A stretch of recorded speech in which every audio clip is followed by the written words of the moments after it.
నరసింహారావు గారితో కూడా ఏదో అనుభూతి అన్నారు. చాలా మంచి. అప్పుడు ఇంకా చాలా కాలం నరసింహారావు గారు పోయి కూడా చాలా కాలం అవుతుంది కదా. అప్పుడు ప్రైమ్ మినిస్టర్గా అయిపోయారమ్మా. వారు వస్తే నాకు ఎంతో ఆయన తెలిసిందే బహువిధ బహుభాషా కోవిదుడు ఇవన్నీ చాలా గొప్పవాడు. పొలిటీషియన్ కాక మనిషిగా నాకు ఆయన చాలా ఇష్టం. ఆయన కలవటం కూడా జరిగిందని ఇలా తీసుకెళ్ళి పూజ అన్ని రంగా చేసి బయటకు వచ్చాము. మా అధికారులు మినిస్టర్లు అందరూ ఉన్నారమ్మా. వాళ్ళు వచ్చి ఆయనకి ఇప్పుడు మన దేవాలయం చాలా డెవలప్ అయిందండి, 2 కోట్ల ఆదాయం, ఎంతమంది పనిచేస్తున్నారు, ఇవన్నీ ఇందాక నేను చెప్పాను కదండి. కొంతమంది అంటే కొంతమంది మినిస్టర్లకు అది కావాలి, ఆదాయం ఆ పని మీద ఉంటారు కదా, వాళ్ళకి అది కావాలి, తప్పని చెప్పట్లేదు నేను. ఇట్లా అన్నీ చెప్తుంటే ఆయన తెలిసే కదండి, చాలా ఇలా ఎప్పుడు ఇలా కామ్గా ఉంటారు, ఇలా వింటున్నారు అనమాట, కామ్గా ఉంటారు.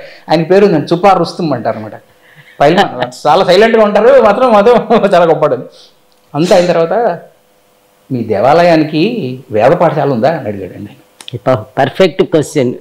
అసలు ఇన్క్లూడింగ్ మీ అంటే నేను నాది కూడా ఉన్నట్టే కదమ్మా. అవును, కరెక్టే. అట్లాగా నోరు తీసుకుని అసలు ఆలోచన రాలేదేంటి మనకి అని. అలా వేద పరిరక్షణ జరగాలి కదా ఇంత దేవాలయానికి. దేవాలయం అంటేనే అది.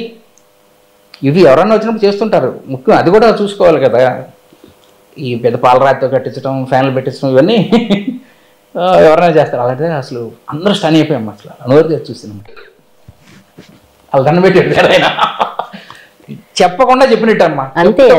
లేదు కాబట్టి ఇవి పెట్టండి అని ఒక సూచన చేసినట్టు. ఆ తర్వాత మేము బ్రహ్మాండంగా జరుగుతుంది. ఇప్పుడు చాలా బాగుంటుంది మా వేద పాఠశాల. పిల్లలు నా చతుర్వేదాలు చెబుతున్నారు అన్నీ. వాళ్ళకి మొత్తం దేవాలయమే భరిస్తుంది అనమాట.